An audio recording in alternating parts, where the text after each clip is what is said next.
Hello and welcome back to the Women's Eye podcast. I'm Stacey Gualandi, your host. Thanks for joining me. We enjoy bringing you outstanding women who share personal stories and expertise that inspire us all, like May Busch and her new book, Visible: How to Advance Your Career Without Playing Politics, Selling Your Soul, or Working Yourself into the Ground. Hello, May. Now we know. With a title like this, I can see why you're a big bestseller now. How are you? Thank you so much, Stacey. I am doing really well. I am very excited to be here with you and excited about what this book can do to help so many people. And thank So you for many. helping me reach them. Absolutely. Well, it's all about being seen, and I am certainly happy to see you. As far as England, so we've really reached far to get you today. But I am so excited to reveal how each of us can go from invisible to influential in the workplace and also in our everyday lives. Now, we're going to talk with you in just a second, but first, this episode is brought to you by Casco Financial Group in Phoenix, Arizona. Casco president Catherine Scrivano started her business to help people create the financial strength to achieve their dreams. So, May Busch, she is the former COO, Chief Operating Officer of Morgan Stanley Europe. Now, she is the #1 international best-selling author of Visible, with a nearly 25-year career rising through the ranks. This successful executive coach and career mastery founder is here to spread her professional wisdom. Now, if you are stuck between burnout and sellout, May Busch's Visible just might be your new Bible. Welcome, May, officially. Thank you so much, Stacey. Thank Wow. you. So, this needs to be in the hands of everybody starting a career, no matter what age they are, correct? Correct, correct. No matter what age is such a good point. And I think age is just a number, and it's really where you are aspiring to head that matters. And that's what the book really helps you with, from where you are, wherever that is, and moving forward toward your aspirations. Now, you have obviously a picture of success, but you even say in your book that this is the book you kind of wish you had had when you started your career. Yeah. Everybody's shiny outside looks perfect, but really underneath, we're all like, what is it, the swans or the ducks or whatever, paddling madly underneath. And, I had plenty of struggle in my career. It was not smooth sailing. I was the first person in my family to go into a business-oriented career.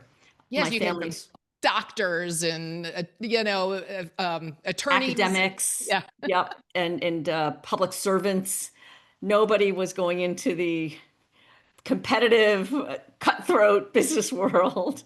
That's amazing. But what's interesting too is that you describe yourself as this quiet Chinese girl to someone who got 10 promotions in 24 years. So there was something about you though that you were able to kind of learn on the job Yeah, in more ways than one.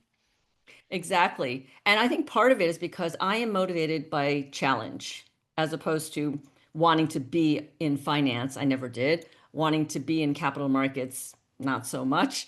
And it was really about choosing the most challenging thing that all my fellow classmates when we were graduating from college, I looked to see where the type A go-getters were putting their resumes. And that's where I went. And it turned out to be either investment banking or consulting back in those days. I think they're still very popular, even though times have changed. Yes, But yes, we'll yeah, get into and that. yeah, we'll get into that in a moment. And it was just a struggle for me. And I had nobody to really guide me because none of my family or friends had ever gone through this path, which is exactly why I chose it. Like a silly person, I wanted to do something all by myself with no help, and that just doesn't exist. So, I mean, that's what's amazing though, is that you went towards the challenge. You weren't someone that, even though maybe you were shyer or something, but that's what talked or spoke to you. Yeah. yes, and that's Uh, I have a long line of ancestors, recent and far in the past, who are achievers. And so I felt like, yeah, I want to achieve too.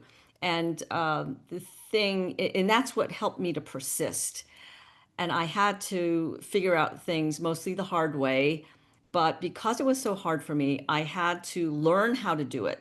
Because when you're a natural at something, like Michael Jordan, hang time, he Yeah. can't even explain how he gets hang time in the air gliding to the basket. But somebody who had to learn how to do that can explain the steps. So that's what happened with me.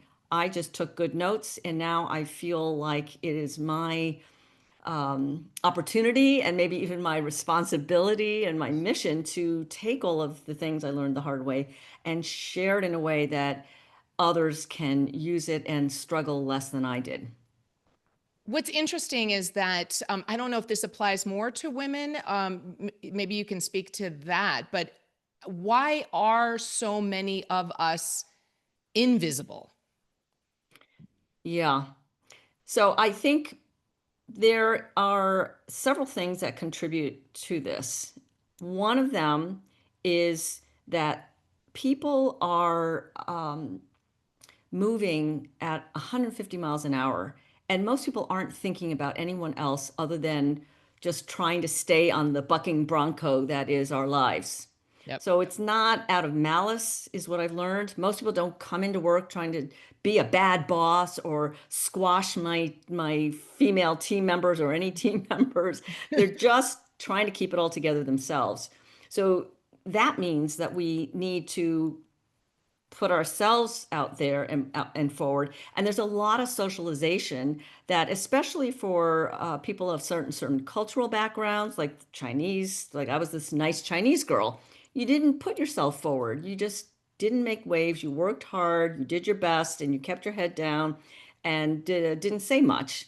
And you expected to get recognized and rewarded, and that just isn't the case. So I think there's some social norms that come into it, and and then there is just the then how do we voice ourselves and talk about what we're doing in a way that is high impact, but doesn't make everybody else hate us and feel like, No, exactly. It's like you want to assert yourself without sacrificing who you are, or in order to, I guess, be accepted, but also rise in the ranks, I yes. suppose. So it's Yeah, this very, very narrow kind of road to tread.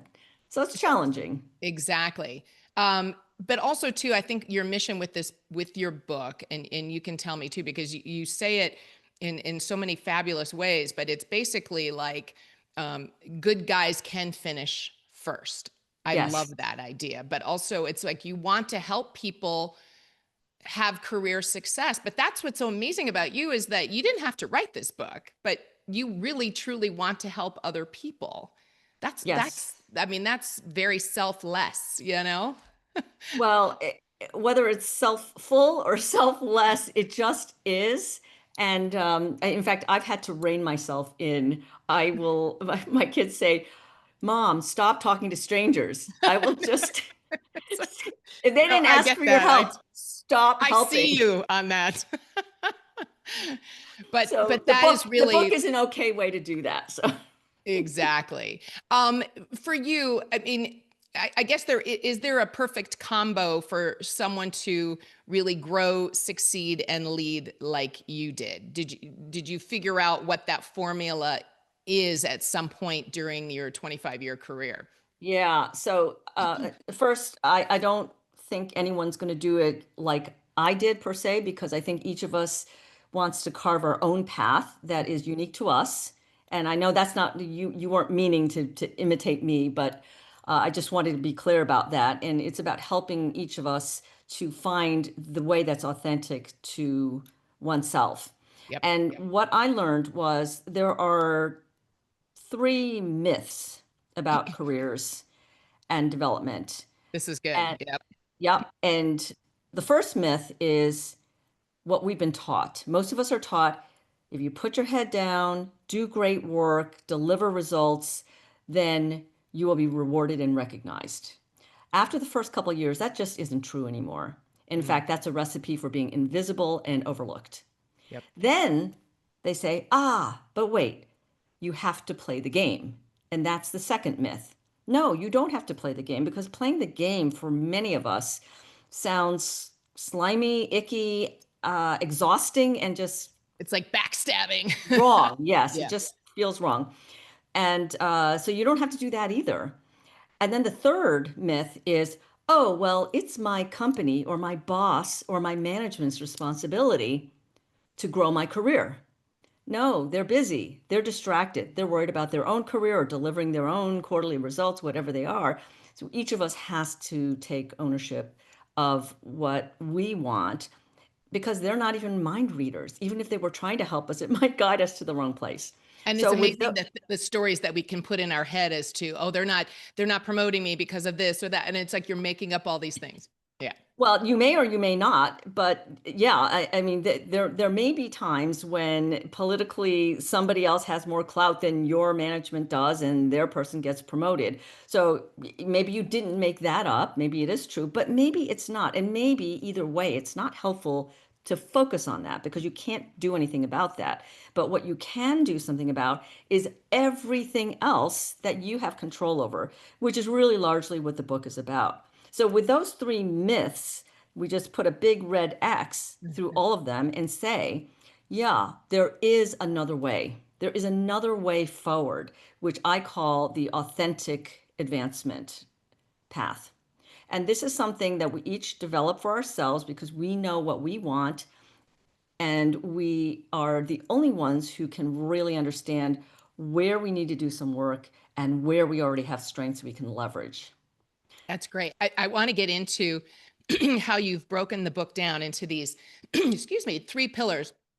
First Yep. of all, I want for you though, because your story is amazing, and this is what I love too about the book, is that you bring your own personal stories into it, in addition to other people that you've worked with over the years. But for Yes. you, was there a turning point or two that really, wow, okay, this is what's kind of in my face now as to what I need to do? Yes. So I had this big wake up call, this aha moment when I was up for promotion. I had joined a new team about 6 months into it. I joined in January, and it was about June, July, August. And my manager and my manager's manager were delighted.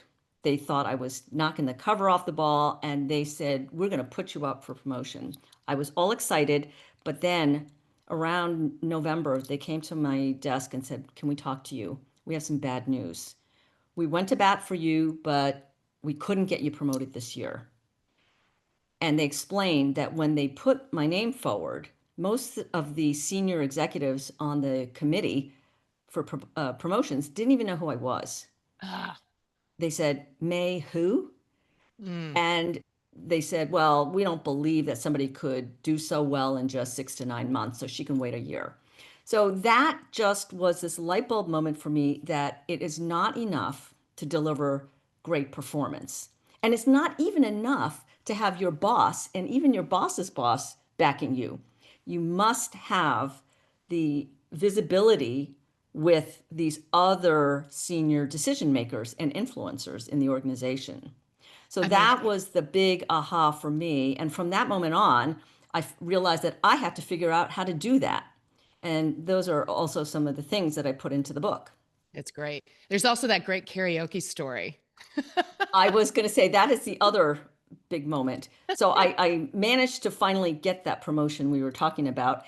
And so by this time, I am much more senior, and they're about to send me over to London to start a business.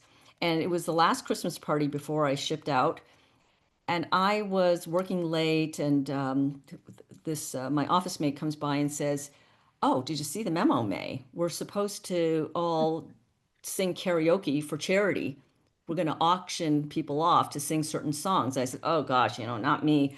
I'm actually a big ham deep underneath, but I thought this is a career limiting move if I ever Right. saw one." So That's I it's the worked. house parties, not the work. Yes. That's right. That's right. And I said, I'm not going to embarrass myself. So the night of the party comes. I work late, I come late, I'm sneaking in the back, but they see me and they drag me over and somebody says, I bid $1,000 to hear May Busch saying, I'm just a gigolo, which I didn't even know the song. I was horrified. Um, and then also the head of every department had come to this Christmas party of our little unit. So there were 150 people there. They shoved the mic in my hand. It's all for charity, May. So you have to go and do something. So I'm singing along with, was it Tommy Lee Roth or David Lee Roth David Lee Roth. Yep. on this video, and Van Halen. Van Halen, and the song goes, I'm just a gigolo. And everywhere I go, it's just so not Just a me. gigolo. I am known as being prim and proper May Busch. I think I even wore little bow ties with my navy suit and white shirt. I mean, it was really bad. So at the end, I'm now my inner ham is coming out, and I've got the mic, and everybody's singing. I ain't got nobody, nobody cares for me, and everybody is just having a great time. Afterwards, my big boss comes over and says, May, that was fantastic. You showed another side of yourself. That was great. You should have done that years ago. And it Wow. turned into this huge opportunity to not just show another side of another dimension, but just changed my whole personal brand overnight to one that was not just prim and proper, but professional, yet kind of cool. Yeah, like she's really smart. She does the job, and hey, she can let her hair down. You know? Yes. So who knew? It was totally by accident. But no, I'm not recommending that that be an Yeah, action right. step for everybody. But My go-to song is "Devil Went Down to Georgia." So I don't know. I keeps it's a little it sets that's a that. good one. That's a Yeah. good one. That is a really good one. But that, I So, mean, that was kind of those instances, and also the making that big decision to go to London to up take your family. You had three yeah. daughters. I mean, that's tough because when it comes to decision making for me, I immediately are like, am I worthy? You know, that kind of thing. Where, Yeah. you know, that kind of yeah, you get a little nervous, but you made that ultimately you made that decision and you're like, I'm gonna go for it, you know? Well, Stacey, again, you make it sound like I was decisive and I was going to take that hill. What Yeah. really happened was I told my boss no.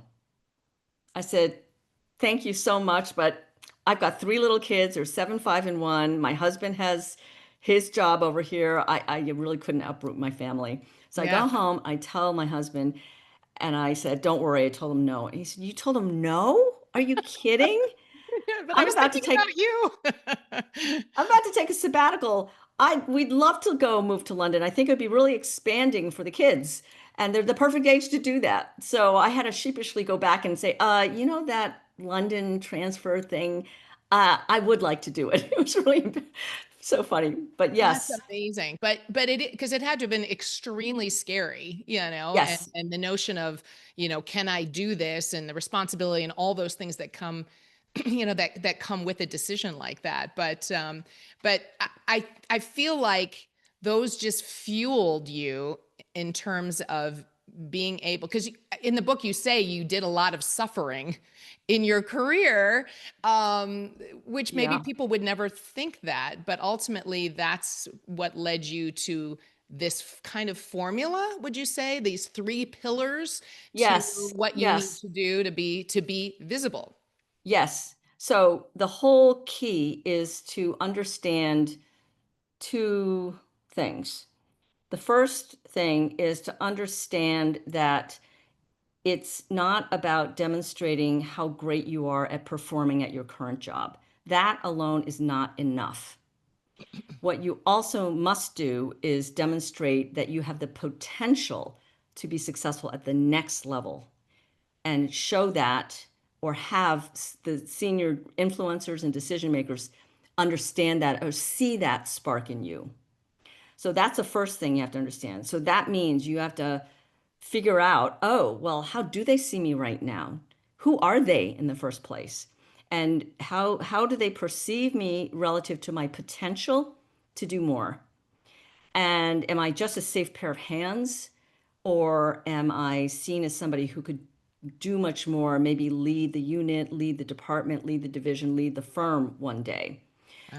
Then the second big piece is to understand what those senior decision makers are looking for. So I have gone through from entry level all the way up to chief operating officer for Morgan Stanley Europe. And in that journey, towards the up later years, I was in those rooms behind closed doors making those decisions, and you start to see the patterns. And so I think of it as needing to show that you're up to it in three main areas. First is how you work with people. Mm. So those are your senior level stakeholder relationships, how you communicate, are you influencing people, how are you leading? Then how do you work on the business? So this is about having a strategic approach, the decisiveness that you talked about, Yeah. and also are you able to create new opportunities and new value? And then it's how do you work on yourself, which is all about your ability to be self-aware and take feedback and act on it, have the executive presence and the profile and the network really to support all of this. So those are the three main areas. And what the book lays out is each of those, what they look like, and the steps that you would want to take in order to improve in each of those. So Yeah. I'm And it's sure that you're already good at a lot of them. So it's just figuring out what are the one or two that are going to really be needle movers for me right exactly. It's now. like what's holding me back in certain Yeah. areas? Yep. Because at this stage, I've had my career and now I'm freelance, but it's, maybe trying to pivot into something else. Taking your three areas of working on the business yourself and also People. people, what am I lacking in that maybe will help me catapult me into something in this sort of later part of stage of my Exactly. career? Yeah. Exactly. And it could be something you're lacking. It could also be something that is a real strength of yours that you're not yet leveraging fully. Yep. I hear that a lot, where people are like, why, you should be doing this or that, and I don't know, maybe there's a little bit of fear, which you very much talk about that in your book. Yeah, it's all about all of these elements coming together because I'm quoting you, clarity, courage, and confidence. I mean, those are so important, both in your work life, but a lot of your book, have you heard this from people, the millions who've bought your book? Have you heard from them that wow, this could really apply just in my life in general, do you think? Yeah. Yeah. Yes. And this is a framework I've also used with my coaching clients and in my career mastery membership. So it's not just people who are reading now, and it is proven. So people are saying that this is not just helping them in their careers, but also helping them in their lives. And I think those two are so intertwined these days, Yeah, aren't they? absolutely. Speaking Yeah. of these days, you're very much talking about succeeding in the business that you're in or your career, and there seems to be a lot of obstacles now. We hear Mm. the layoffs. The entertainment industry that I came from, it's Yeah. just changed. And then I shouldn't say this, but the enemy, artificial intelligence, all these factors. So, are you kind of also finding a way to navigate those issues, which isn't necessarily something you dealt with in your career? Yeah, I think that all of these exogenous external factors, they're they've always been some form of them has been around always. Yeah. And it's just that right now it seems like there's a real speeding up of all of them and a confluence. And there is even more fear that we may not be able to find that next job because maybe AI is going to take that whole swath of opportunities away. And we don't yet see what the new opportunities might be. So, yes, I see that that is causing a lot of angst naturally. And we're even seeing this phenomenon, there's a name for it called job hugging, right? So everybody's Oh, holding on to jobs that they don't even like because Wow. it's Because a I've heard of job. what is it, quiet quitting? Is that, but this job hugging. Okay. That's beyond the quiet. So they've gone quiet quitting and now there's job hugging. So, Wow. and there's just less movement and in all those fears that you were talking about. But in this kind of environment, I think it's so easy to allow fear to take over. And when we're in fear mode, then the brain chemicals that come flooding in, they keep us playing small. We go into protection mode, like the turtle, right? That shrinks Exactly. into its shell to be safe. And yet, I believe that sometimes playing it safe can be a really risky move, and that it's the world belongs to the people who are able to be calm and think clearly, even when everything around us is moving and dynamic, and not let it shake us off of our trajectory. And yeah, I was just going to say, in your work, both with now with the book too, and in your coaching, do you see a lot? Of course you do. Do you see a lot of success stories coming from, because you've been at this for several years with the coaching as well, but are you yeah. seeing that these your tips and help in the book now is really helping people? Absolutely. And that's what brings me the most joy and satisfaction. So I know people who are getting promotions at this time, even Yay. in the hardest of times. And there are growth areas within organizations. And so and I see people also starting side businesses, some of which are AI based. And that's okay. That's all right. That's okay. You got to adapt, right? Got to adapt, exactly. So I think the world is still full of opportunities, but it's just that tectonic plates are shifting. And that means that we have to be even more intentional about the direction in which we are looking to learn and grow. You have to be And open to that. Yeah. yes, and I was recently at a conference called the Thinkers 50, and Rita McGrath, who is a professor at Columbia Business School, emeritus professor, she had this sentence that I thought was just so perfect, which is, in times of tremendous uncertainty, you must learn as fast as you can. So Wow. learn as fast as you can. And that is your adapting kind of idea. And you want to be thoughtful about what to learn as well, because I think learning these very, very specific skills isn't necessarily going to be the winning strategy. For example, 5 or 10 years ago, they were saying, oh, everybody has to learn to code. Everybody Oh, was rushing to learn to code. But now nobody needs to learn to code because AI can do all the coding who's for going to do us. it? Yeah. Yeah. Right. So those very specific technical skills are probably not necessarily the ones that are going to be the best things to learn. But I think that the kinds of skills that we're talking about in my book, these are foundational human-based skills. Yep. And it's how you communicate, how you connect with others, how do you motivate yourself and enroll others into a broader vision to move forward together, right? Those are uniquely human. And last time I looked, humans are still making decisions about who gets promoted, who gets what opportunities. And even if algorithms take over all of that, then that means that those human skills of influencing those really top decisions that do still get made by people, that is going to be even more important. So maybe Absolutely. the mass market kind of roles and decisions might get made algorithmically, but that means that your relationships, your influencing skills, your communication skills, your self-awareness and self-development skills, those are really going to come to the fore to Absolutely. differentiate you from everybody else who's just a number to the algorithms. Exactly. And that's what another important thing too is someone who hates overwhelm or, but you can learn all these skills.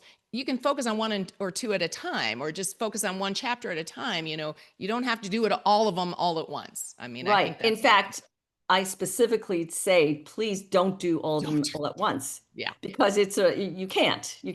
It's about choosing one, maybe two to work on at any given time. It's that intentionality and prioritizing for yourself what's going to really make a difference for you right now. Well, so for the folks, who've been listening and watching you and learning more about Visible, are there, I don't know, three main tips, calls to action that you would advise people right now? Yeah. So number one is be a student. Be a student of yourself and how you operate, and also be a student of your environment. What are the dynamics, the interpersonal dynamics, the human dynamics, the power dynamics in your organization? Because that's really the foundation. So that's where I like to say, keep learning. Mm-hmm. Then the second one is focus on how you can bring your best self as much of the time. And that includes learning to trust yourself, trust your instincts. And when everything feels overwhelming, like you were talking about, Stacey, it's time Yeah. to step back, zoom out, take a deep breath, and just get real quiet and just trust your instincts again, because you Yep. have good instincts. You don't need to worry about what society tells you. You don't need to worry so much about what other people think. Just focus on what you are, who you are at your best. And Yep. that's a form of growth. So I like to say, keep growing. And then the third is to take ownership. Yep. Don't rely on your boss, on your company, on anyone else to decide how you're going to take your career path forward. And just do experiments, try new things, learn from them.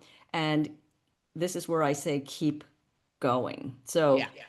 in summary, keep learning, keep growing, and keep going. I love that. I love that. I mean, there's just so much good stuff in your book. And I think you really are proving that the good guys can finish first, right? That is the world I want to live in. I want to live in a world where good people can succeed and finish first and be successful in their careers and their lives. Oh, your daughters must have an amazing, what do you call it? Head start, right? I mean, this is fantastic for them, and what you've taught Well, them. and my daughters have been helping me as well over the years. I've learned so much from them, and some of them actually help me in my business, in my work. So Oh, it's a fantastic. it's a mutual it's a mutual thing. And my You, husband too. They all say, yes, we're that's on the team. I love it. I love it. Well, gosh, I literally could talk to you for hours about this stuff because it is truly so helpful. But I thank you so much for taking the time out, because I know you're busy, out traveling, promoting the book as well. But I just really appreciate you taking the time to do this so much. Well, thank you, Stacey, for having me on The Women's Eye. This has been a delight to chat with you about the book. And yeah, Being seen. yes, be seen. And Yes. my fondest wish is that people will not just buy the book, but more importantly, read it and take action Yep. on it. Because Yep. I want your life to be even better. I want your career to be fantastic. Absolutely. Because also too, to once they buy your book as well, then they can get free bonus personal action plans, which are amazing. Yes, Yeah. yes, So yes. So if you go to thevisiblebook.com, the bonuses are all described there, and yeah, the book is available on Amazon, and we'd love to have you enjoy all of the benefits that you can. love it. Love it. Love it. Well, the book is visible right here. You can see it. To learn more about how to stop grinding harder and start working strategically, just visit thewomenseye.com. We'll have all this information for you there, as well as, speaking of more books, we have our 20 Women Changemakers. Just go wherever you buy books and changemakersbooks.com, and 20 Women Storytellers at womenstorytellersbook.com. Don't forget, subscribe to our newsletter and YouTube channel. Again, thanks, May, so much. Here is to being visible and staying that way. We don't want to be overlooked, right? Absolutely. Thank you, Great. Stacey. Thank you. Appreciate you all joining us today on the Women's Eye podcast. I'm Stacey Gualandi. Remember, it's the world as we see it.